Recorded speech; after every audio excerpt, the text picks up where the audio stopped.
welcome to what? The Sojazzie Homegirl Media and Podcast, where I am back in the studio.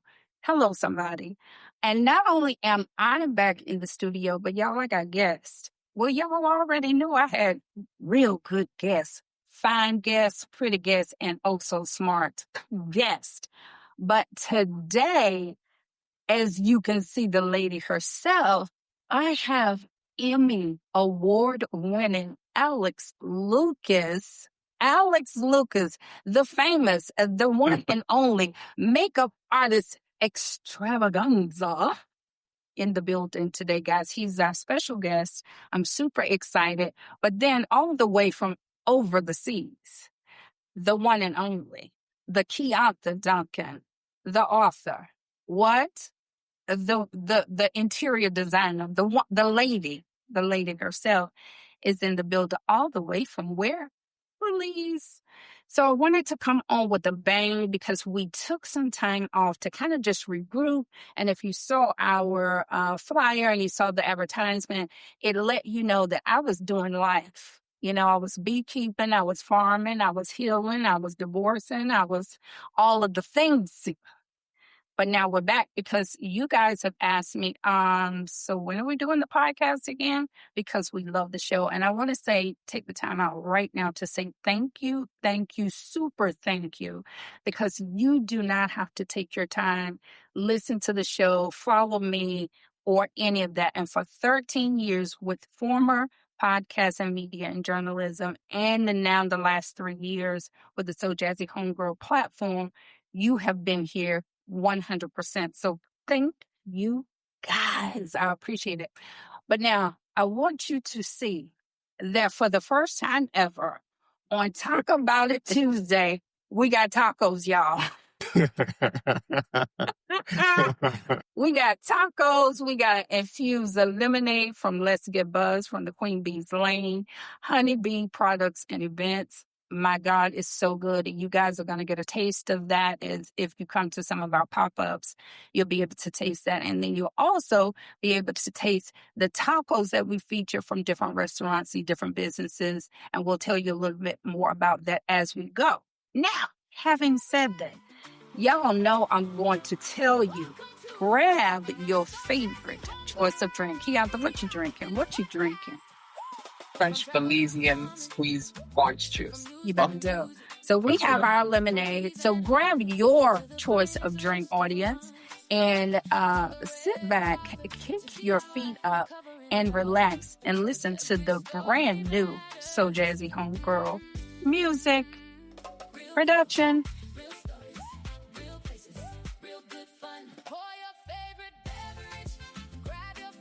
Meanwhile, back at the ranch, y'all know I don't tell everybody's business because I'm just going to repeat what they say. So they're going to tell all about who they are and what they do because they do it way better than I do. And we're going to talk about how Alex got this beautiful lady because she's gorgeous. What it took to get there and all the things. So we're just going to dive right into it. So Alex has been in the business, y'all, for over 30 years. Yeah. And so one of the reasons why we wanted to come together is to tell you how being behind the scenes, a lot of times you don't know how much work is really involved. And so you think people have arrived overnight. Like most of y'all are, oh my God, you got an Emmy. This is so great, Alex. Oh my God, I didn't know you did this, that, and the third. Baby, he has been doing this for a long, long time. And so Kiantha and I wanted to come on because we always talk. And Kiantha's just a beast within herself. But she has really good questions. And so we wanted to kind of double team Alex and ask him all of the very important questions. So I'm going to move over and allow Alex to tell all about himself. And then we're going to ask you some great questions. Okay. Well, first of all, thank you so much, both of you, for having me on the show. Yes. Absolute pleasure. And I think it's great to be able to get your flowers while you are alive. And I want to say, Jazzie, especially, you have been such a flower in my life. Oh, don't Alex, I don't have no tissue now. I got some close because I've been working. So, Lord. but to answer the question though, this was a very long journey. I've only been in the union maybe for about 6 or 7 years, but I've been doing makeup since the late 80s. The late 80s. A lot of people know that I did television weather. I was a TV weatherman for 5 years. A lot of people don't know that, Alex Lucas. You know, We're going to tell them all about your when you were. Well, but the when you were, it goes way back. We got time. We got time. Much time. I mean, being 27, not. You look so good. Thank you. But I come from tremendous people. I think that's really where it starts. My dad was a water commissioner in Macon, Georgia. But I mean, that was daddy. And so my dad, I never forget, like the first time he ran for office, he didn't win. But he ran the next time and he never lost. My dad didn't spend money on the campaigns because he was so ingrained that people knew that he was really, that kind of a humanitarian. Yes. And I'm bringing that up because I think it's important to know how you got here. And for me, how I got here was having these tremendous. We're going to cut this show because we have already had a pre-show. And it was tears before the pre-show, and now he's trying to start us again. Right, I Ain't can't. nobody playing with you. No, nobody gonna play with y'all. Go ahead. But I do have it. Right. I got sleeves. But my dad, they decided to name the lake that Macon gets his water from after my mom. So that's James Lucas Lake. So he just instilled in me a long time ago, just be the best. Yeah, you can do it. And so I didn't come up thinking I couldn't do stuff.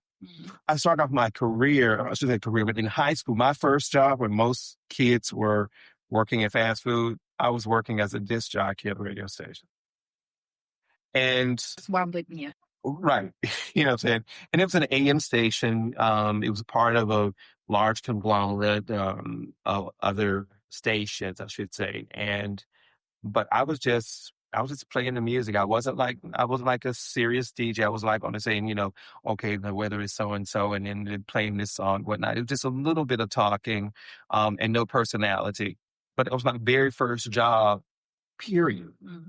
And if you worked in television or radio, you have to be on time. So I've always had it as a moniker of you have to be on time. You cannot be late. If you're late, you get fired. That's why I started my own radio. And I get it. I get it. So if you guys wanted to be on that one and it started at 2, don't come for me. I'm just saying. But hey, it happens. But mainstream. The mainstream. Mainstream. Yeah, you better show up on time. Before time. Yes. Before time. And that's very difficult. But, I believe in being on time. But I modeled in high school. For those of you guys that are listening, I know I keep interrupting, but for those of you guys that will only listen to the podcast and not actually watch the video part of the podcast, when I say Alex is fine. Okay. You're just kind. And I mean kind. What else? Kiantha, am I lying? Not one bit. well, thank you all. I appreciate that. Carry on, model. But I'm bringing that up because I've had so many different lives. I did nails in a salon, so I had to go get trained for that. What else? And I'm also an artist, so I paint. Just had an art exhibition here in the city of Atlanta at the regional library here a couple of years ago. So I have had my hands in a whole lot of different things. So this overnight success is not what it is. It's all of these little bitty pieces that were taken to build this building. It was one brick here and one brick here, but every brick had to be stacked in order to make this happen. Yes. And I realized that. So when I'm giving my opinion about work New York Fashion Weeks, I should be a lead trainer for a cosmetic company. And that in and of itself was a very daunting task to get that job because there were so many people that were, trying to get it.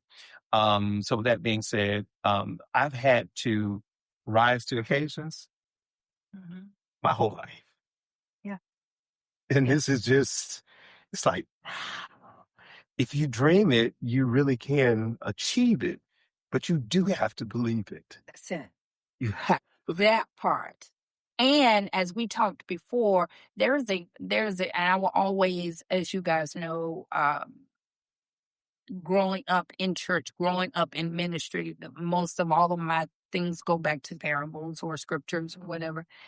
And there is a place in your life when you are looking for so many people to go, job well done.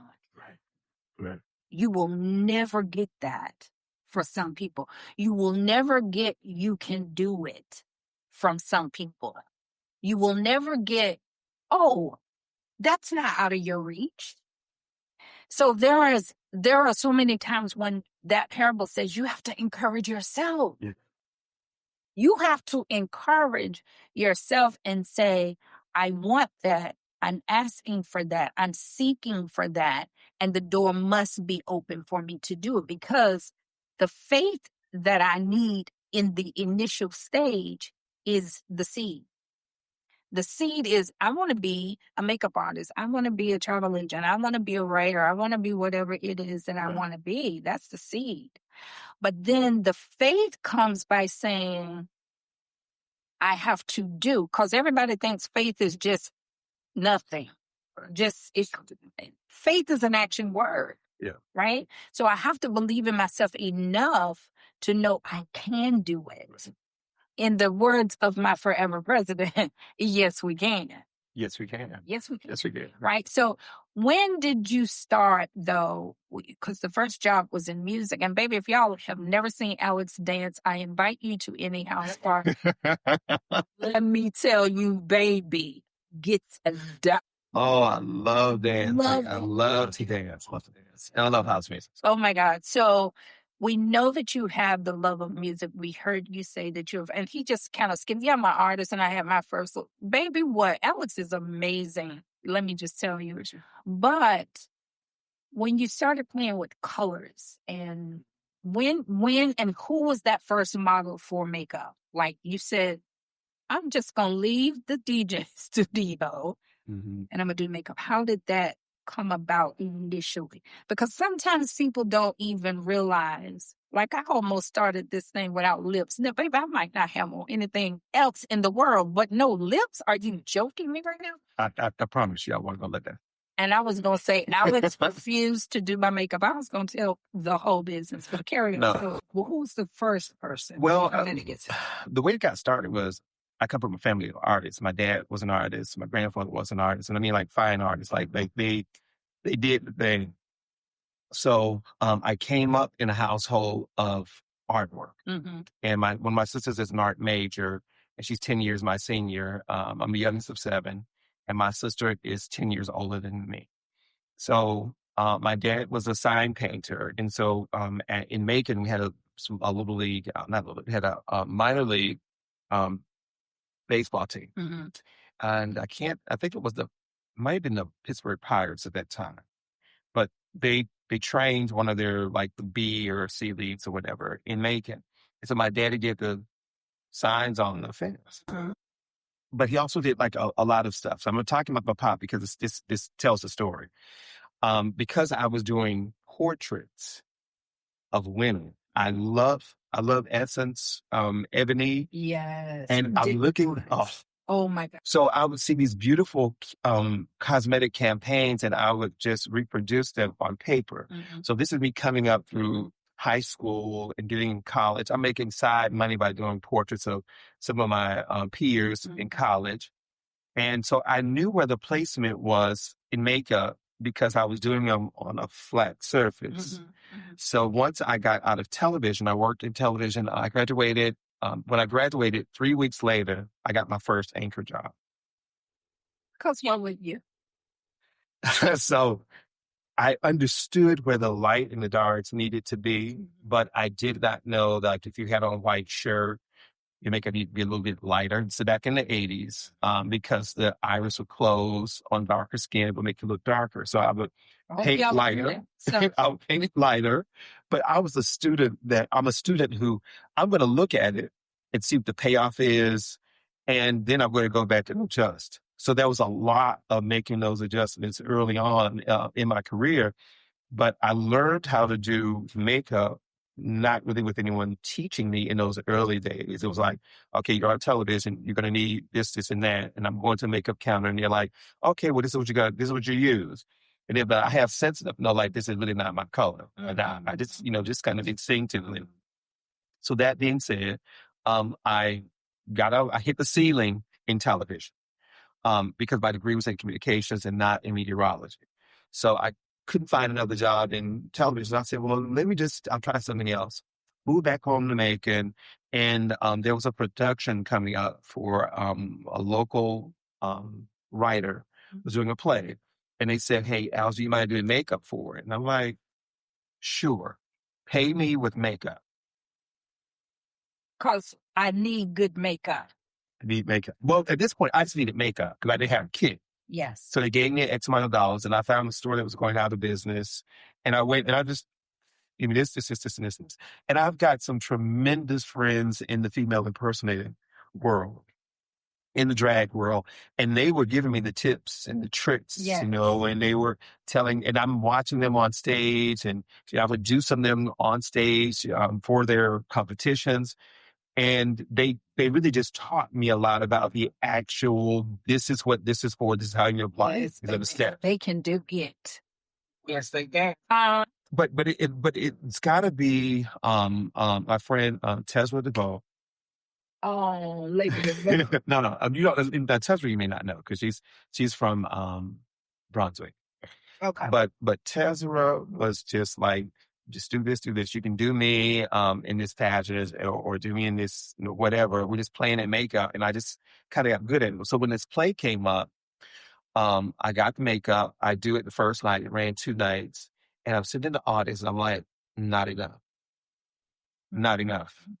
Night 2, blew him out the water. But that's why I said sometimes you gotta see it in real time to know what to do and what not to do. So that was the first break that I had. And then I was dating someone who was working for someone very big in the entertainment world. Mm-hmm. And he was traveling with this person doing stage plays. And he allowed me. I'm a very professional person, but like outside of this, I'll be like, you know who it is. It's because it's a stage play. And they were in Atlanta, and he said, Alex, come help me. And this was Juan Hughes, who was my lover at the time. He said, come help me. And again, now I get to be my first celebrity. Yes. It's a big deal. Oh, big deal. I think I would say maybe Ann Nesby or either LaShawn Pace were one of the first 2 that I did. I was just going to say, were you able to say who your very first celebrity was? My very first celebrity I did was, I forgot his name. Hey, life happens. Life happens.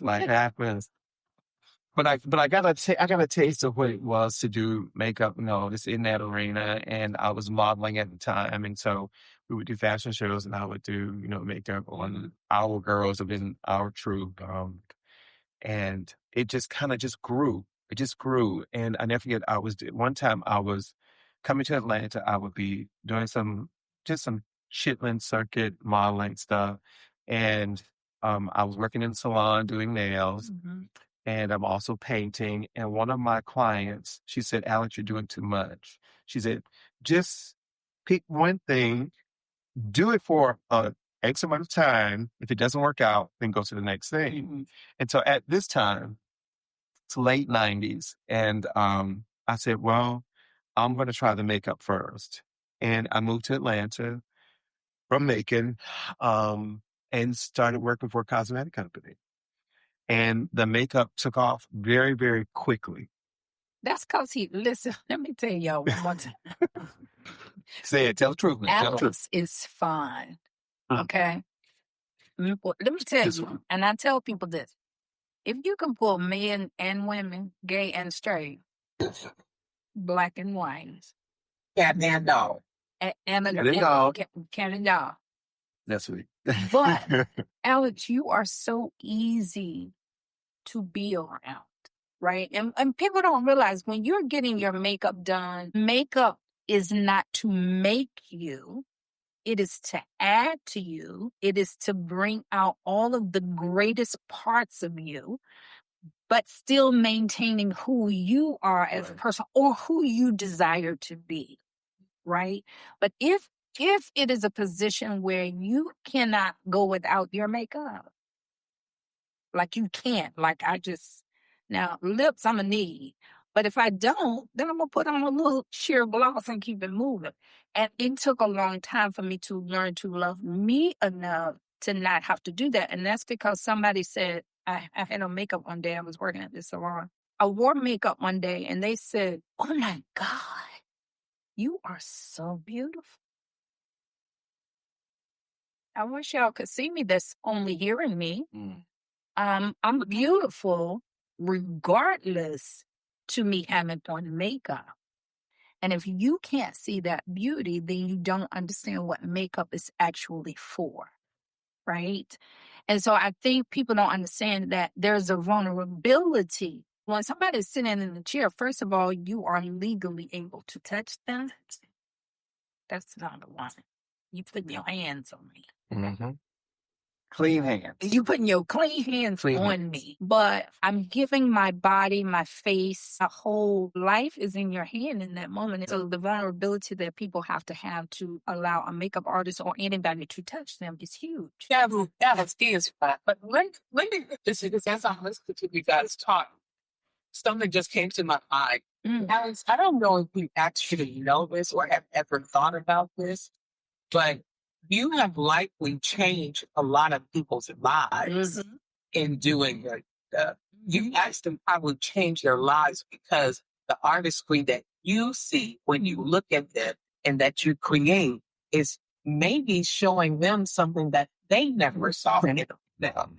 Exactly. And so if a person, felt any sort of like, oh, I'm all right, and then you do the thing that you do, and then they feel like, oh my God, I feel beautiful. This is amazing. I never saw myself like this. I never felt like this before. That's life changing because even when they're out of that chair, out of that moment that they needed to be made up for, the door has been opened. The light has been turned on. They are now able to see themselves differently because of what you've done. That's actually really dynamic to have had that opportunity to do that for so long.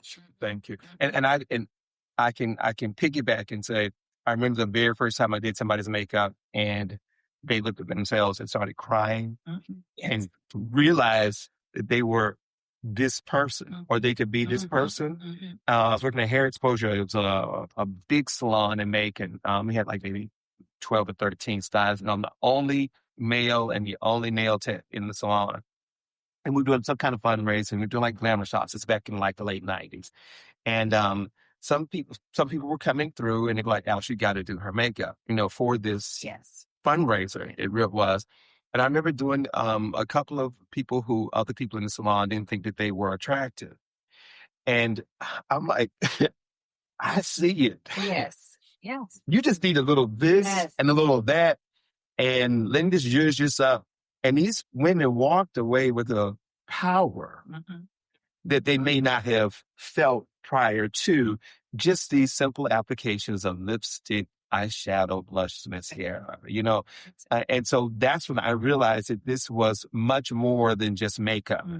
If a makeup artist can make you feel a presence about themselves, then you have done the job. That's it. Isn't it? And that also speaks to your career, actually, in television and in movies. Like, it's the same thing. It's like, if you can do your craft and it allows a person to step in fully inside of the character because you've done your craft that allows you to see the character.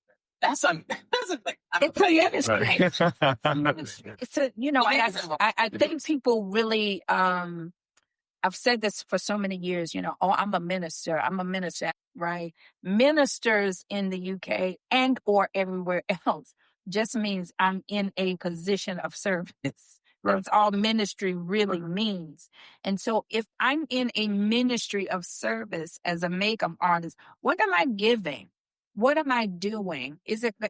Technically anybody can put on makeup, but how it's applied, Right. bringing out the best in you, Right. is what makeup is about. I'm not making you someone else. And I keep wanting to press that because this is what the girls did for me. You're so beautiful. Girl, are you crazy? I was already beautiful. My beauty is not determined by makeup. Yeah. Makeup can enhance anything that I already have, but it does not make me, right? It just enhances the me that I already am. Listen, I reminded Alex of something. So Alex and I have known each other, Alex, At least since maybe 2010, 2011. somewhere around there. Yeah, because I started coming to the church in 2010. Okay, so we met at churches, as you can tell, right on the boulevard. And so Alex I'm saying this, I've said it to you, Gary, but I'm saying this because I really want people to hopefully feel the essence of the show, what all of this means to us, the Emmy, the makeup, your position in service. But Alex has just always been this. You've never been anything but this kind, sweet, beautiful, in and out person. So I think when people are getting and receiving accolades, sometimes we go into that place like, well, no, I ain't perfect. I disagree. I think God made us perfect, and then all of the other things that go on is still part of the perfection. Mm-hmm. That's a whole nother conversation. Right. But he's always been this person. But we had this moment where our pastor wanted us all to get dressed up, and we were kind of doing a fashion show at the church, and it was doing the service. It was really cute. And so there were several different makeup artists in the church at the time. I'm going to post this picture. And I'm praying to God that my baby who did my makeup does not get offended, because now he has perfected the craft. He really has. But at that time, he thought he did. Okay? I'm sitting there. We're all in line. And I'm saying, oh, I want Alex to do my makeup. I want Alex to do my makeup. So he called the person right before me. I have her picture. I got the whole thing. Oh, my God. And I'm saying, no, I'm going to wait for Alex. And the other person, whom I love dearly, said, I can go ahead and get you. And I'm sitting looking at Alex like a puppy, like, Daddy, do my makeup. I want to go on this puppy path. And so I said, for the sake of time, because the show is about to start, let me just go ahead and go over. So as Alex is doing the makeup, he's looking over at me, and I'm looking like, is my makeup all right? And he's like, well, you may want to use this, and this. And the person was like, no, I'm good. So Alex turned around, and he turned back around and said, well, if you just take a little bit of this off and use a little... That baby said, I've been doing makeup for 10 years. Or how many other years? Alex turned around and said, okay, well, do whatever. But honey, I've been in this business for XYZ amount of years. But hey, do you? And I'm looking at Alex like, no, don't do you. Do me. I'm just saying. So it takes skill. Yeah. Basically, at the end of the day, this is not about just putting something on, but it's also about how you make people feel when you put it on, along with the skill. Correct. That's all. That's correct. That's my sermon sticking to. Well, I mean, but it is true. I know that part of the reason that I get chosen is because of who I am, because of what I bring to the table, Yes. because of the positivity that I want to bring. I'm going to keep it, and I'm going to make sure if there's a difficult client, give her to me. Mm-hmm. Give her to me, because I'm going to try to smooth those edges. I'm going to try to make them relax. And that's how I get some of the work that I get. Mm-hmm. Is like, oh, Alex will be able to do them, especially if I'm on a team. Mm-hmm. And we've got, and this has happened even recently, in the last like few weeks. We had these different actors coming in, and they were like, well, I've heard so-and-so was difficult. And I was like, I'll do her. I'll do it, no problem. And I promise you, they're in my home, Yeah. before it's all over with. And I have had, a couple. I did have one just recently whose makeup I did, and the person was just nasty Mhm. and very, very nasty. And I was like, oh, well, let me just kind of reserve my energy and reserve my positivity, and I'm gonna keep this to me. Invisible shields Activate it, and then I got quiet, and I, finished the service, and I said, "Well, do you mind if I get a photo before you leave?" So I do like to get photos with the actors I work with because it helps me and it helps. It helps your portfolio. It does, and I need them. Stop. And you need them, Yes. But a lot of times you sign agreements, Yes. and Some NDAs. you send these NDAs, and they don't want you to take photos. Well, you can't show the photo until after the production comes out. Yeah. But to tell me I can't take a photo at all is kind of like ridiculous, and it happens a lot. So it's not like it's not a norm in the industry. Mhm. So I'd asked this actor, who I admired at the time. I said, "Would you mind if I get a picture?" And they wanted to put on a hat or something. I said, "Well, I can get." They said, "Oh, don't worry about it. I'm not going to see this picture anyway." Wow. So as I'm taking the second click, I was like, "Oh, put my phone down. Thank you very much. Glad I was able to search you today," that kind of thing. And they walked on out and during the show, I didn't speak to them. They didn't speak to me because one thing I can assure you is that life continues no matter what. The lane that I was put here to do, I'm going to do. That's it. And no one is going to deter Yeah. that lane from me. And I didn't allow that to happen. So there are good and bad. You can still with the positive attitude and having the humility to be able to do this thing called makeup or to beautify somebody with hair or whatever it is, you will be faced with obstacles and challenges of personalities not aligning. But the job has to be done. Yeah. And I kind of want to piggyback on something you said earlier. You were saying, makeup is to enhance. And that's the lane that I fall in. Yes. If I have to make a man look like a woman, I can do it. If I do need to do reverse, I can do it. You do dramatic makeup for the pictures or for the, video, whatever. But to your testament, Alex does perfection blended. You just look freaking amazing. Like it's almost nude makeup. Which most people don't understand. The hardest makeup is natural makeup. And that is a lane that I live in. When I've done shows like I did, I was the key makeup artist for a show called Candy with Jessica Biel. And these had to look like women from the early 80s. And they lived in Texas in a small town. So it's like you've got to know, what was this makeup? How did real people do? They weren't wearing lashes. It wasn't. So you have to know what the period, what the type of makeup was. Everyone can't look like a real housewife, which I say is probably the biggest deterrent to Black women right now being comfortable in their skin are shows like that, because they try to amplify this. We got to have on all this makeup in order to feel glamorous. We got to look like somebody else. Whereas there is a lane that you just need to be pretty. Right. You just need to be pretty. I'm just saying. Right here and with what God gave you.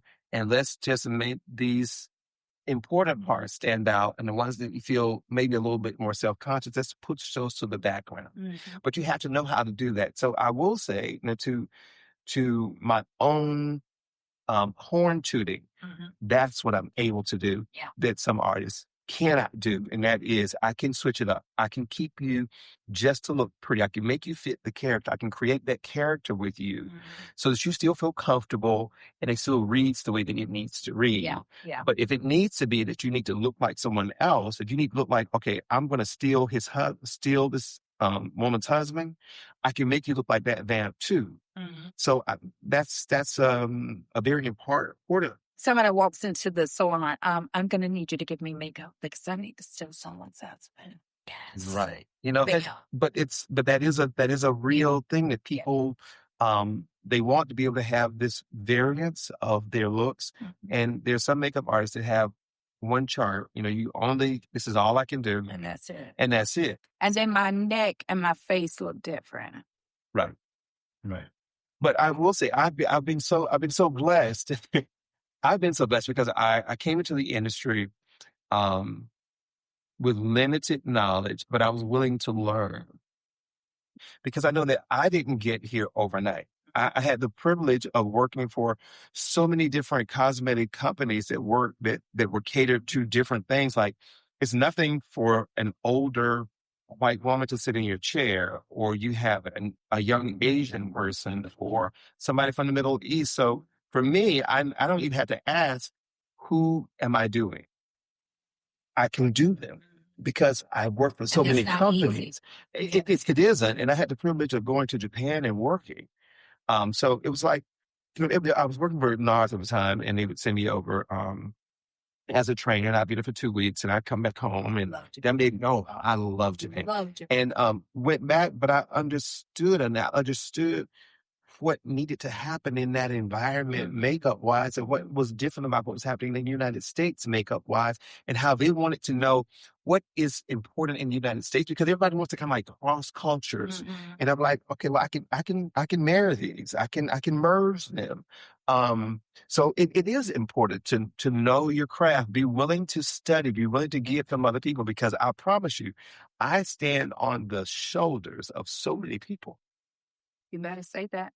Kiantha, you were going to say something. What was it? Well, just that another thing that came to my mind about the way in which your path has led you down, right, which has been very varied. But if you look at it, it's kind of all the same. So even in radio, you're blending things together. You are, you're making transitions from speaking to, the music. That's a transition. And makeup, you're blending, you're transitioning one art into another thing. So it's kind of all the same thing, really. And it's we don't often look at our lives from that perspective of the blend, the braid, the road. We see each thing individually. So when I was in radio, it's radio. When I was doing makeup, I was doing makeup for cosmetic companies. When I got into film, it's film. But actually, yes, your life sounds like the sum of all of those things kind of work simultaneously together. And that's really special. And I appreciate you saying that, because I think that sometimes you don't figure it out until you're at the end. Yes. And to have someone to say, no, really, I've had the opportunity in my life to create my entire life. And I'm very, very happy to have that life. We did have a conversation off camera, and it was, you don't know what it is that you're going to turn out to be, but you won't be it unless you get through this other thing. And I know that for me, I've had to, by me having so many different experiences in the beauty world, or in the world of knowing or seeing what is beautiful, that it took all of that for me to say, yes, I was able to help to create the character of the Queen of Hearts for the Disney Descendants, The Rise of Red, that I won the Emmy for. Because I was about to say, we need to know how you got this little girl. And she is heavy, okay? And she's big, and she's nice. So I do want him to pivot to that and how you got it, and you just told us, but I also want you to tell us what you told Kiantha and I, which I didn't know, the differences in the Emmys. So the Emmys have 3 different levels, and there's regional, there's a national, and there's an international Emmy, and they all are different sizes. So the regional ones are smaller. Like this. It's like this. Well, the smaller ones are typically like it's a small little handheld kind of. It's probably about half the size of this one. And if you like your local news stations, when they say they've won 13 Emmys or whatnot, It's local. Right, it's local. Okay. It's local. So it'd be regional, maybe like I don't know how many states or how they divide up the country, but it's a smaller statue. And the international one is even bigger than this one is. And I've never seen the international one. But I'm very, very proud that this group of people that vote in the Academy chose the Descendants to win the 6 Emmys that we won. So, but for it to be, Congratulations. well, thank you. And for it to be these makeup artists and hair people out of Atlanta, Georgia to do it, that's another big platform because it's a full circle. It is a full circle because people don't want to think that Atlanta, they want to think everything is ghetto or that we can't do makeup and or that it's going to be, everything's going to look like Atlanta Housewives. But it's not true. It's a daggone great makeup artist in Atlanta. And hairstylists. And you know, and hairstylists. And hairstylists, because when you think about it, when you come to the Black Mecca, which they call Atlanta, you've got to have people that are superior at doing this group of this group. And as Black people, we don't just get to learn Black hair and Black makeup. We have to learn everybody's. Whereas another sector will only really have to concentrate on maybe doing white makeup and white hair. And what I have found in working in television and film, and if they have Black actors, the Black actors are going to feel more comfortable having Black service person. And it's fair. It's fair because they have been jacked up too many times by people who didn't understand color, what colors work best on what skin shades, and they try to put you in everything. And one of the things that I did learn too, when I was doing New York Fashion Week, and I did them maybe for about 4 or 5 years consecutively, I'm doing it twice a year, is that if this is the color lipstick that they put on all the models, even all of them get it. But if you need to tweak that color, then you may be allowed to do it. Sometimes they wouldn't let you do it. It had to be the exact same colors, but other times you would say the payoff will be different. But you would normally have one makeup artist in charge, and that person typically got it. It'd be like, well, don't put this on her, put this and that on her, because that's what it's going to take to make it maybe read to find the best. The tone. Right, to find the tone. Because that underlining tone is the major thing in color. It is. And in color in makeup, in color in hair, in color in painting. What is the underlining tone? Do I have more purples? Do I have more greens? Is it more olive? Is it more, you know what I mean? What is that? Because they want to all put that red and yellow tone. I'm olive. Right. I don't need that color red. I need crimson. And learning to color correct, prior to or in the process, or being willing to say, you know what, I did this and it doesn't look good. Let me fix it, or let me figure out a way to fix it. And one thing that I would do when I was a little boy, I would get these like handfuls of paper, and I would get a pen, and I'm drawing. My grandmother had those old sewing books, right? So they have like drawings. They have like the artist drawing of like clothes illustrations, and I would draw those. And I said, but I don't want to make mistakes. And if I make one, I want to be able to fix it. So what I would do is I would draw with an ink pen. I said, because you perfectionist. I said, you're not going to get me. So if I made a mistake, I'm like, I got to be able to fix this. So I came up this way. So now, if I'm in a situation and I've got to figure out quickly how to problem solve, I have that skill set. So if this doesn't work, let me pivot. I know if I do this and did it, I'll make it work. But it did come from starting off by drawing with an ink pen. You know what? I got a question. Okay. So I was telling you this because as I'm listening to you all talk, I'm actually applying it to life. Are you taking notes? Kiantha is a note taker, honey. She will put this in a book next week. Yes, indeed, I will. Come on. So I'm listening to how you all are talking about and describing makeup and hair and these in the beauty industry. So the facets of the beauty industry. But tell me, what have you learned through makeup about life? Because this all actually applies to life, what you're saying about, moving in a way where you could always course correct, moving in a way where you're adjusting the levels so that tone is exactly right. Like that's a life lesson. So I want to hear, what have you learned in life? And Jazzie, I want to hear the same thing from you. What have you learned through hair about life? Wait, I want to add on to that for you, because when you just made that statement and said you've learned with a pen because it had to be that way. When you said, I wanted this, and when I chose that I wanted to get this, there was no plan B. Oh, no. So No. Kiantha's question, what did it teach you? Mhm. But then on top of that, can you see that was also a way of, that's why you don't have a plan B, because you did ink where everybody else was doing pencil. Yes. Carry on. I just knew that I had to be best. And that's a message. And that's a message to carry in life too. And I'm gonna keep it fun with you. That's a burden that comes as well. It is. It is. Yeah. Yes. Yeah. You have to be the best. Now, you know, we could go into, I'm we're going to do a part two. True enough. Because there's, and this is something that Kiantha does well. And we'll circle back and kind of talk about some life stuff. Right. So let me just shut up because I'm about to.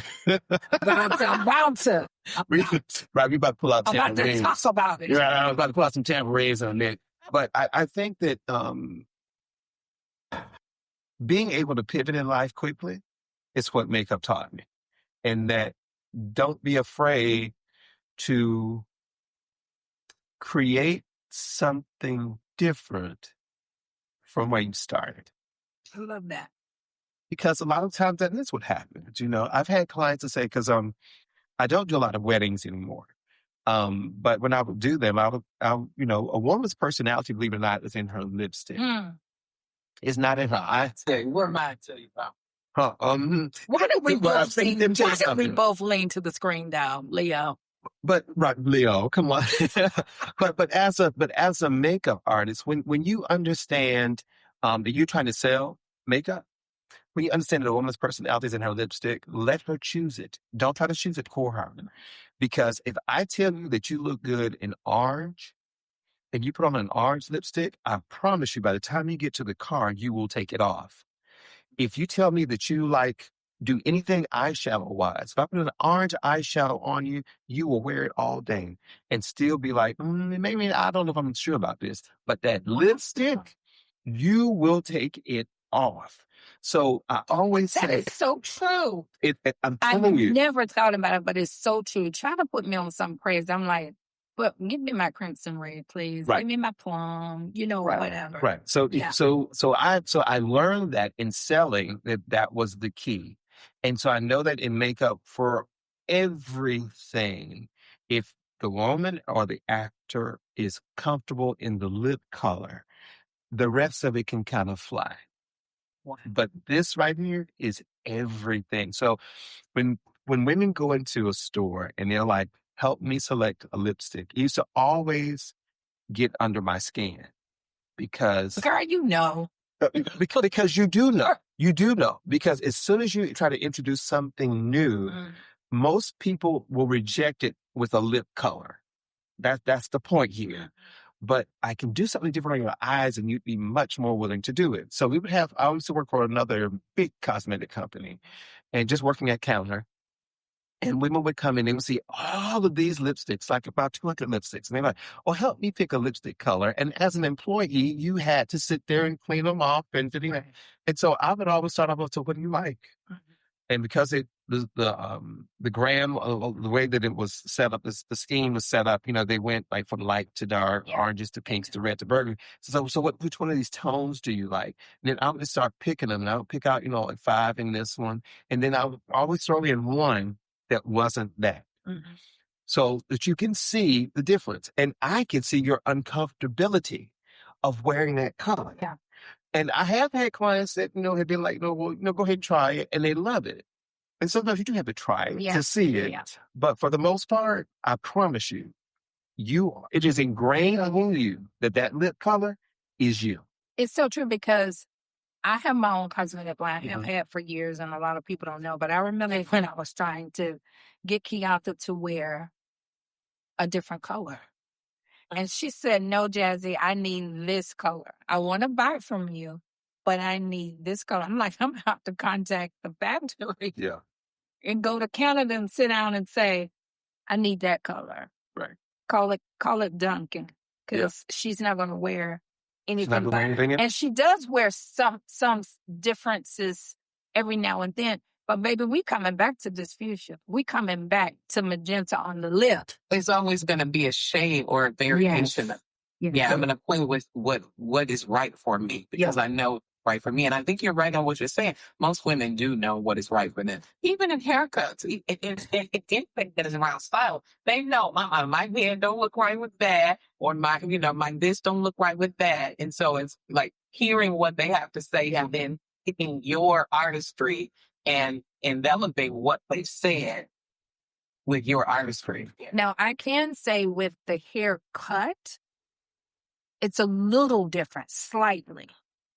People will allow you to play with their hairstyles, their cuts, but their color is the exact same. I have a friend who has aged, and she's very pale, white girl. She's very pale, love her to pieces, but she will not, or I would say would not, because I just saw something and I almost passed out. She's worn her hair black her entire life. And as we age, that darker hair color will make us look like scary bear. Okay? We peel out a lot more as we age. We're not always out in the sun and getting that vitamin D or whatever. And it does not suit her. It does not suit her. And I begged her, let's do a deeper auburn. I don't want red. I don't look good at red. I'm like, I promise you, it's going to make you look amazing. It's going to suit you so much better. When I say it's not happening, and then all of a sudden I saw a tint. I was on the social media. I said, wait a minute. Dare I say, we've gone a little over. But I find too that most people will find that time in their life that they were at their happiest or felt they looked their best, and they get stuck there. Yes. So that's why a lot of people, they felt like they were really running things in high school, and now here it is 30 years later, we're still wearing the same haircut from high school because that's when you felt pretty. And at those times, it is an opportunity to maybe make a change. Make a little change. Make a change, and they might have to Michael gradually Jackson came out when to make a change. make a change. Make that change.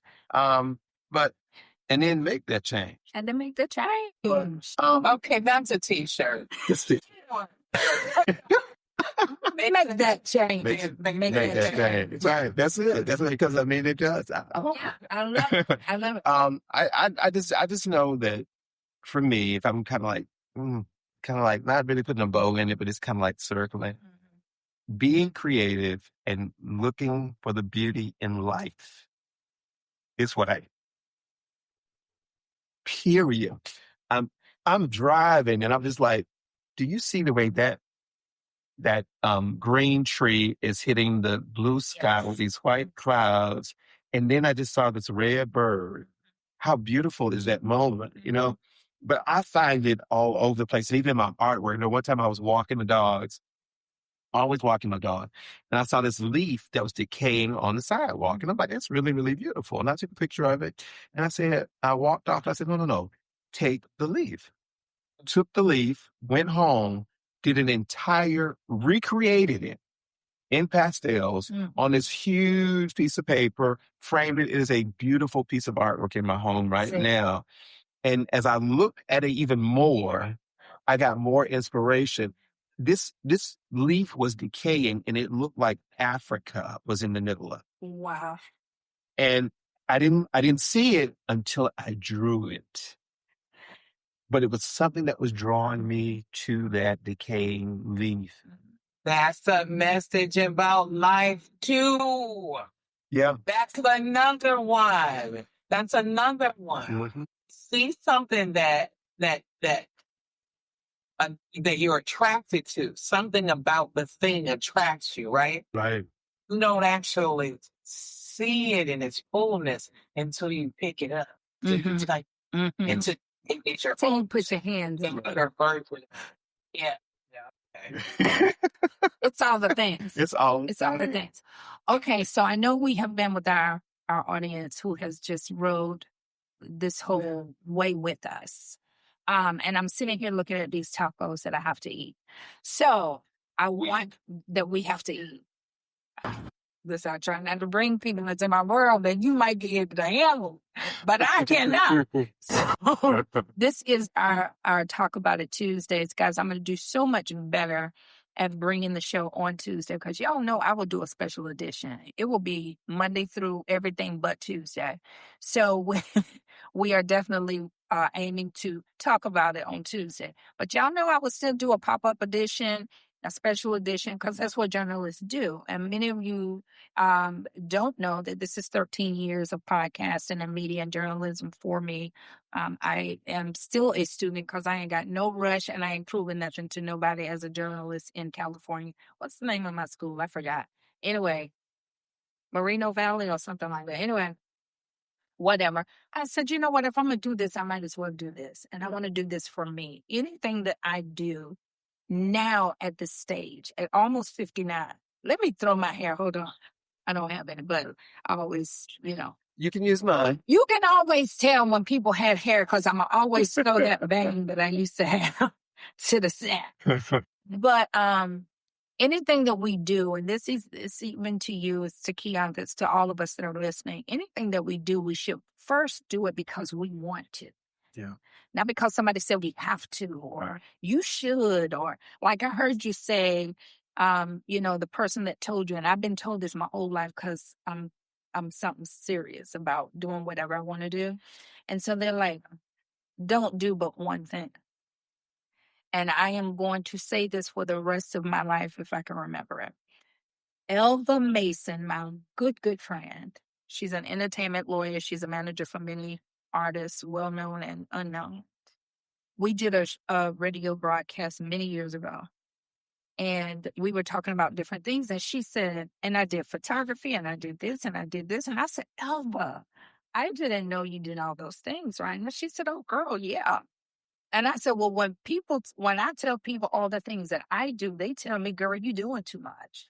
She said, how foolish is that? Never let anybody box you and tell you you can't win this Emmy. Yeah. And you can't do makeup and hair, and you can't paint, and you can't walk the dogs, and you can't start an Airbnb, and you can't. Because she said that would be like telling a woman she could only have one child. Yeah, it's true. Suppose you want 3. Suppose you want 10. Suppose you want to be like one of my aunts. You got 19 kids. Well, what? Right? But if that's what you want to do that and do it well. Mm-hmm. And if you decide tomorrow, I want to put 6 of those down, do that and do that way. Mm-hmm. And you want to pick up 2 more or transfer 5, whatever it is. All I'm saying is be comfortable in the skin that you're in. Be okay to make the mistakes. What was I can't think of the artist's names. Selma Hayek, I think. If not, don't hold me to it. Said, when you make the mistake, say, I made a mistake. Yeah. I didn't choose well. I went the wrong way. Because what are you going to say about it? I think we have to be willing to understand that life is a day. Life is a span. Yeah. Yes. And in a span of time, you might feel differently than you felt the day before or the day after. Right. And you will. Yeah. And you will. And because you do, don't limit yourself. I understood what the young lady was saying to me because I was very much all over the place and doing as many things as I was. And then wondering why one of them did not, take off. I was like, I do need to focus. Just let me focus. And it didn't mean that while I was doing makeup, I didn't paint at home. Mm-hmm. It didn't mean that I didn't maybe still walk a runway. Well, that means you know what I'm saying? You did not listen to her. No. Mm-hmm. You understand what I mean? Right. And this is what I used to tell my kids. My oldest son is just good at everything. Right. Literally, the boy is just, if he picks something up, he's just good at it. Sports, drawing, whatever. You can do all of those and be good at all of those. But your excellence is in soccer.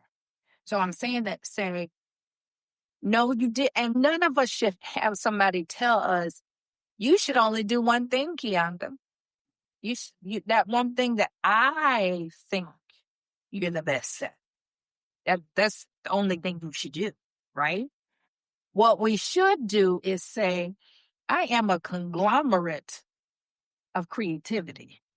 All by myself. All by myself. And when I open that door and I look at the massive amount of God's creativity, can we imagine if somebody would have said, now God, I think you need to calm down on them flowers. Just let's do tubes. Yeah. What? No pen? No peas. No roses.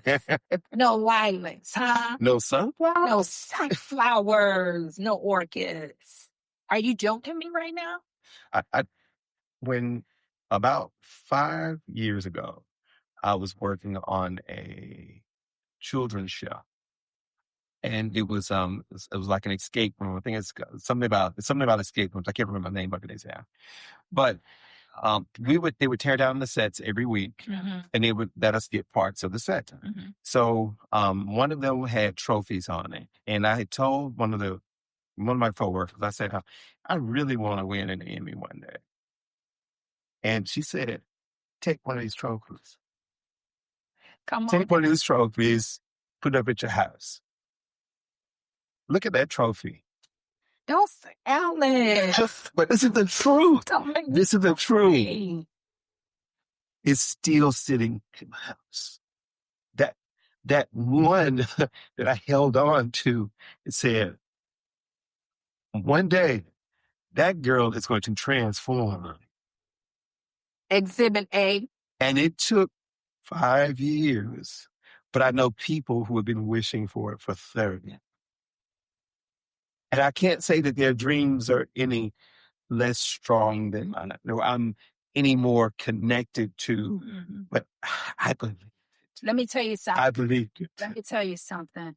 And it's a whole, you know how when you're making soup and the older people would say, just put a little dash, just put just a smidgen, right? Right. You never, you can't measure a smidgen. No. A dash, we don't really know the exact measurements. Ooh, and I almost spoke in tongues. Y'all better come on. Woo! But the favor is what got you this. The favor. Yeah. It was. And a lot of times favor overrules every skill, every connection, I got this in the bank. Remember when one of the housewives said, I'm rich, bitch. Yeah. Y'all forgive me here, but it's not true. That same statement today, she's saying, I didn't know what I know now. Right. Even though I was told that million is not rich. But to me, it was rich. But I'm thinking that the million is going to take me far, way farther than she thought. Right? So we have to recognize that money, skill, connection does not always get this. But the favor of God, who supersedes, jumps over, goes in, it's like vapors. I can't fit in the little door. I can't fit in this little hole. Right. But I can set off a vapor and it'll go in places that I will never get into. That is the favor of God. It did the vapor. It went into the heart. It heard you, because faith comes by hearing the words. We say the words of God, but if it's words of you ain't nothing, right, and you believe in you ain't nothing, or you are something big and you can have greater, whatever it is, that belief system comes into the hearing. The hearing is then embedded. Right. And then once it's embedded, it says out of the mouth, the heart will speak to do, and I'm going to achieve. And it's something that we have to sometimes just encourage ourselves. Yeah. We have to take that belief, wherever the belief comes from, that we can achieve this. And mind you guys, we all know this, it ain't gold. If it was, it wouldn't be just riding in here like, Y'all, I got to show y'all how I wrote it here, but that's another. But what I'm saying is, it's a beautiful statue. Yeah. It's not the statue itself. It's what's attached to the statue. It's the sacrifice. It's the goals. It's the dreams.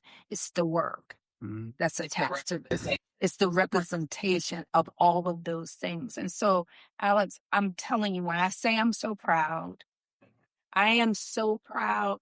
Kiantha has cried like a big old baby. I have cried like the first time you posted. I said, wait a minute. My friend, what? About time.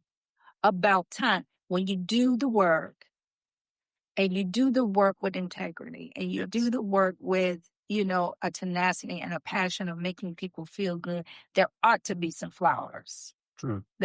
Look at the honey, she's sexy. Thank you. I didn't make it, but I will say this. I am thankful I'm thankful to my department head, Paul Chav, Essie Chav, to the people who feel like you can do this, and we want to bring you in to do this character because we know that you can handle her, and you can handle the look, and this is in your wheelhouse, and God did have, the favor to say, no, hey, it's your time. And I did not. When I was working on Descendants of the Rise of Red, I knew that the work was that quality for all of us. I gotta see it because I've seen it. You should see it, and it's a great story. I knew, I was like, this is really good stuff that we're doing here. And I mean, Disney was putting out the money. It was amazing.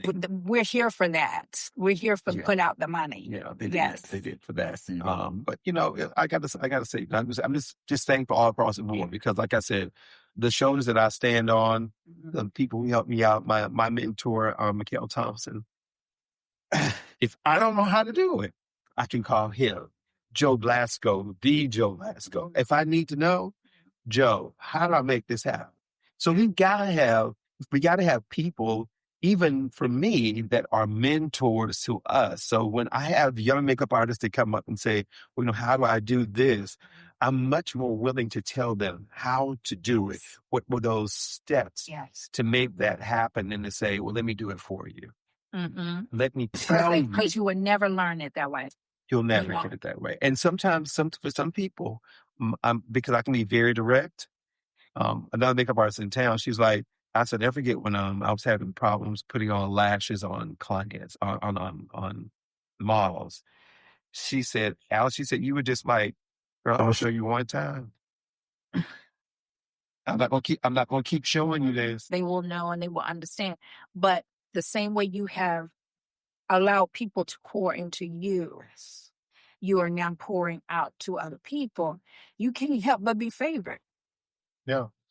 You can't help it. Yeah. Because we don't give, then you can't expect. And so it's like, that's a real thing. And so I think even in maybe in my harshness, to another makeup artist, being like, girl, you got to get this because I'm not going to keep showing you. The harshness is you got to get this. But I don't think that's harsh. I don't think that's harsh unless I'm always the person of intention. Yeah. What was your intention behind it? And then when and how did you catch me? We're gonna do rapid fire questions to wrap up our time together. Okay. I love it. I'm gonna shoot the question to you, answer it quickly, and okay. So Lord, pray for me. Pray for me. The first question is for you. Okay. What are you saying in one statement to a young up-and-coming makeup artist who wants to someday find themselves sitting in the seat that you're sitting in, holding the Emmy that you're holding? What you tell them to do? I'm going to tell them to learn. Don't be afraid to learn, and learn as much as you can about the craft that you want to excel in. That's good. Jazzie, what are you saying to the person who wants to have a podcast, who wants to see themselves working in media 13 years from today? What are you telling them they need to do? I'm going to tell you to have a production team. That literally, there are going to be some days where you have mishaps. There are going to be some days when The mic is going to fall. The person's going to call while you're using your equipment. It's today's things are going to mess up. Mainstream media messes up. People mess up all the time on the news and different things. But if you have the team, they can help you do the logistics and you can just do the hosting. Yeah. You can just ask the questions. So having a team, that's number one. Thank you, Alex. Where is this beautiful woman going to sit at in your home? I'm fascinated to know that. So I'm going to make it short. So my parents have both passed away, who were true believers in Team Alex. They had a little round table at their home. And so when my parents passed, my brother was like, "Hey, Alex, want a table?" I was like, "Yeah, I want a table." And the table was a little rickety. And so I had my brother to, reinforce it, but it sits next to my television, and I sit on that because it's my parents. So yes, that's where it sits. So sit by the TV. Alex about to make me choke on a piece of chicken. You better not. Choke on the chicken. Do now. Do not. Jazzie, I'll be with you in 1 minute. Alex, I got another question. Okay. On the table, on the special table that was your parents, sits the lady. Yes. What do you say to a visitor of your home when they say, "Ooh," and then that's cute. It kind of depends on who it is. They're not going to say that. They're going to say, "Ooh, what's that?" That is normally what's that. That's normally what it is. But if they recognize what it is, I'm going to say to them, "Yeah, I was awarded this year. I won this year. I don't. You're not a brag. I'm not a brag. He's not. You're gonna have to say something. You know what I mean? I'm not walking around with my neighborhood with this around my neck. You know. I'm not doing that. So I mean, hopefully I answered it. But it's more like, "Oh, thank you very much. This is an Emmy," and that kind of thing. But there's sometimes you gotta flex. so, You really Alex is a flexer in his style and how he carries himself. But I've never known you to be an audible flex. No. Never. I wasn't raised like that. You didn't. Absolutely You never. didn't do that. You've never. And then, Alex, I have a final question. Okay. So this one is going to require you to do a little flexing, so get ready. Okay. That's the final question, Alex. I need you to pick the lady up. I need you to pick her up. I need you to hold her in your hand. Okay. I'm gonna move my taco. Okay. I'm going to move the taco, hold it in your hands. Bam. I want you to close your eyes for just 1 moment. Okay. And when I say open your eyes, what I want you to do is take us to the moment. Had there been a moment when you could have accepted this on stage, and I want you to accept this lady. Oh, will. And I say, open your eyes. Yes. To go into that acceptance speech. Yes. And close us out with that. Open your What time I close us out? We got questions for you. Cut it out.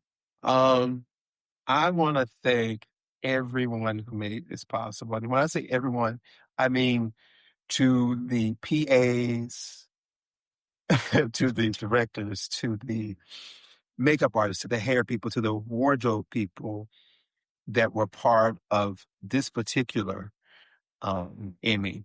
I want to thank them for having the vision to create something that was so beautiful that it transcended what everyone at home saw, that made them think about these characters are who they say they are, who they are trying to be. I want to thank them, and I want to thank the people who took the time to pour into me. And it's a list that's way too long for me to try to announce all of them, but to my family, to God, to my friends, the ones who've had to sit there and listen to like, how am I going to make it? Yeah. Is there plan B? There is no plan B. And this is to there is no plan B. Oh, yes. I love it. I love it. I want to cry. I love it. You started us out crying. So that's going to end our segment with Alex because Kiantha Duncan thinks that she came on this show and she's not going to get a question. You play too much. You play too much. What I love about my show altogether is the fact that it's relaxed. We're having conversations. It's real conversation. It's real fun. It's real people, real topics.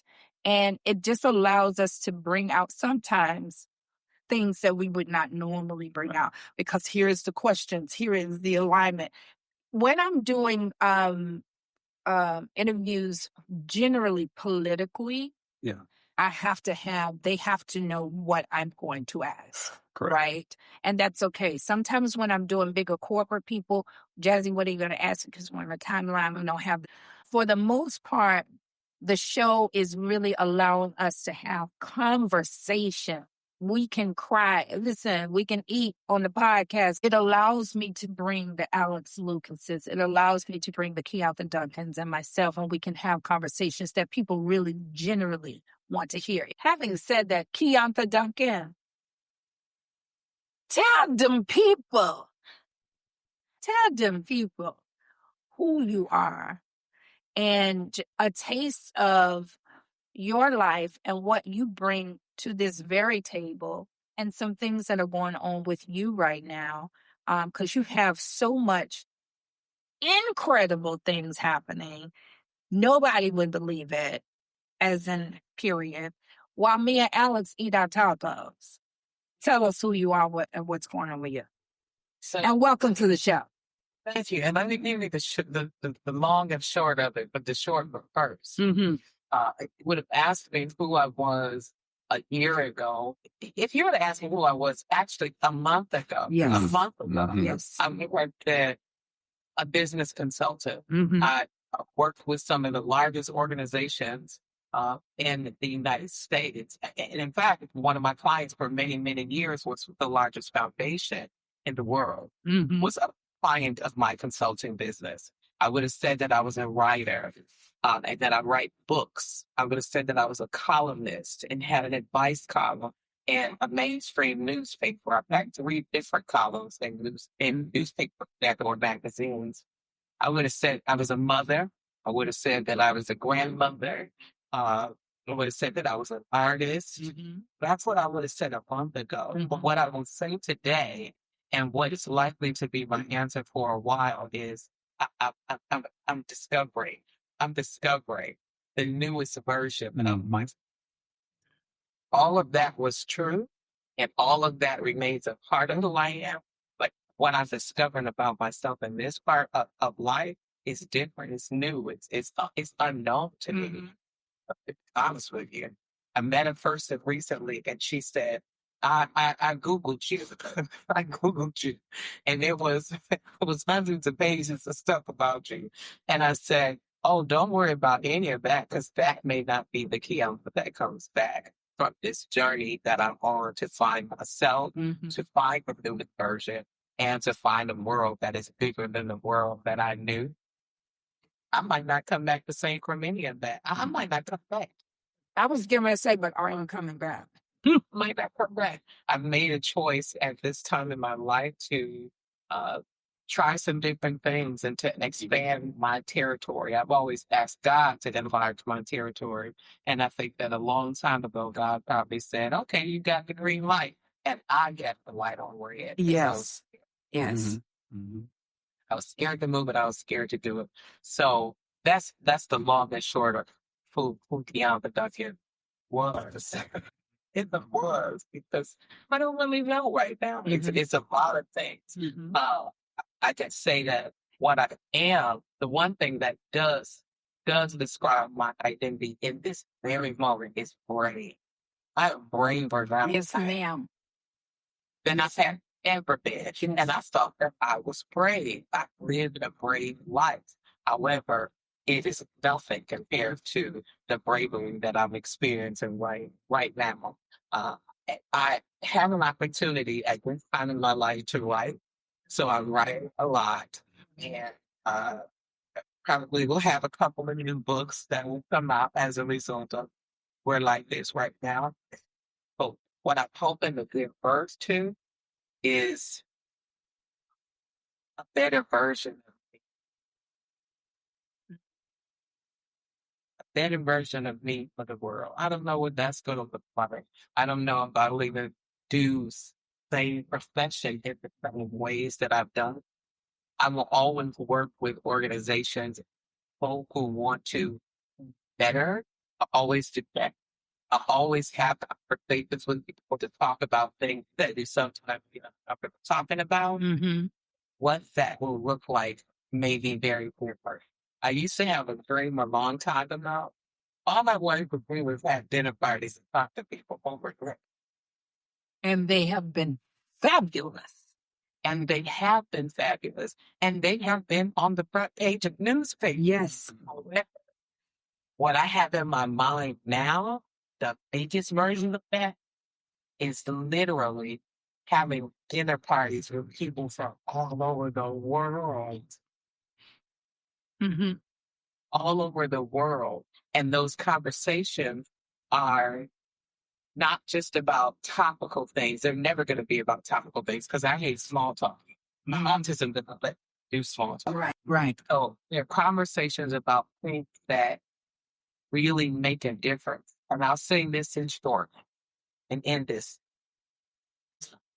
section's thoughts. And so figuring out how I can do that with the rest of my life, that's kind of what I'm going to do. That's kind of what I'm going to do. And if it just so happens that I can win an international Emmy doing it, I'm going to do that too. You might as well, because why not? Yeah. It's Because why possible. not? Yeah. It's possible. And actually, I want to tell you, and I said this earlier when I first got when you were off camera, but I want to tell you that because that is a dream of mine, calling of mine, you don't even know what it means to me to stay on post. Well, when you come stateside, I'm touching it. you're touching it, and just someone said that if you can touch it, Yeah. you can own it. You Absolutely. can have it. And I think that is such a great message. And I never forget when a person said it, I was thinking about a car. Mm-hmm. And I saw this car on set, and I was like, I'm gonna go touch it. Yes. But guess what? I didn't touch that car. And there was a reason I didn't touch that car. Because that was not the car that I really wanted. Yeah. It's the one that I saw when I heard this message. Yes. And you have to be clear about what it is, what you want. Yeah. And if that's what you want, then the sky is the limit. Absolutely. So I want you to touch this one. That's right. And if you come across another one before you touch mine, touch it. Yeah. But you I've already touched this one. I've already touched this one. Yeah. And it's close to you. I'm gonna touch it in person, but I've already touched it. Yeah. Being on the phone with you. Yeah. Yeah. And I really believe, I'm telling you, you had no idea. I know you did this for Jazzie, but you really did it for me. Really for me. And Jazzie, you did this for me. Yes. You did it for you, but this did it for me because I needed to have that visual reminder that I'm already in the room. I'm already in the room. You're in the Already in the room. You're about to make me cry now. Yeah. But that's Right there. Yeah. But that's the place when change happens. Yeah. When you realize that you are in the room Mm-hmm. and that you are touching and that you are communicating and that you are living and that you are present in what is going to change your life. Yes. And maybe it doesn't change it today, but what it did do today was it sparked that conversation inside of you to say, the real conversation. The real conversation. Yes. I can have this. Yeah. Because if Alex can, from Macon, Georgia, Macao. Macon, Georgia. And that's no diss on Macon.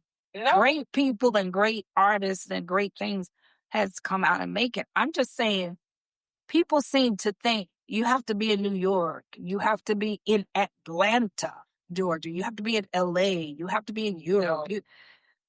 The one thing I love about Tabitha Brown and Fantasia, they always say, I came from this little part of North Carolina, this seemingly insignificant part of a state or a city or a place. Yeah. Sometimes the expectations and the beliefs of other people are then smoothed in through the cracks to get to you to say that you cannot because of something. And then we go ahead and grab that lie and we say, because I no longer have this, or because I'm like this, or because I'm from this place, or whatever the reasoning, we then embed the belief that we cannot. When in actuality, Alex got one. Alex started out as a DJ. That's right. Alex was an anchor. You see what I'm saying? Yeah. Like, we sometimes forget the empowerment that God gave us to do and to be greater than our circumstance. Our circumstance does not dictate our destiny.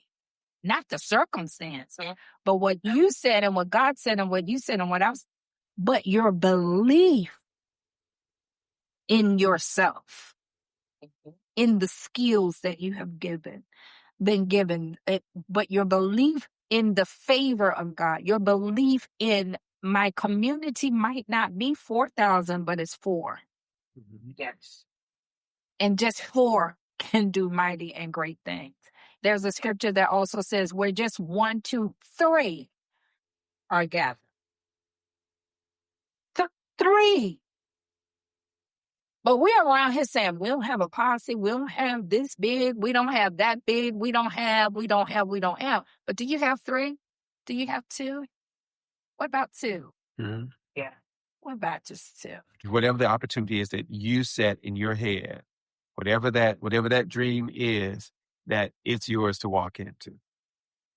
And just know that. But you're being set up for it now. Absolutely. This is amazing. You were meant to be here today. Thank you. And it's such a pleasure that I got an opportunity to meet you, to talk to you. And I look forward to seeing you in person. Again. Okay. Love you. Listen, we are about to wrap this up. You guys have been absolutely amazing. I am so ecstatic that you took the time out to join us, Alex and myself and the lady love over here. This is your Sojazzie homegirl, where we have had real topics, real fun, a real conversation, and something that I hope that has inspired you, impacted you to be your greatest and your best self. Until next time, love you. Everybody, welcome to Sojazzie Homegirl Media and Podcast. From travel to farming, from news to music, from bees and honey to the finest restaurants, from the red carpet to DIY, we're covering it all because every story matters. Real people, real stories, real places, real good fun. Pour your favorite beverage, grab your favorite taco, kick your feet up, sit back, relax, because we're ready to talk about it. We're ready to talk about it with your Sojazzie homegirl, Jazzie Jones. Laugh with us, dance with us, learn with us, heal with us, grow with us, dream with us, celebrate with us, travel with us. Real people, real stories, real places, real good fun, because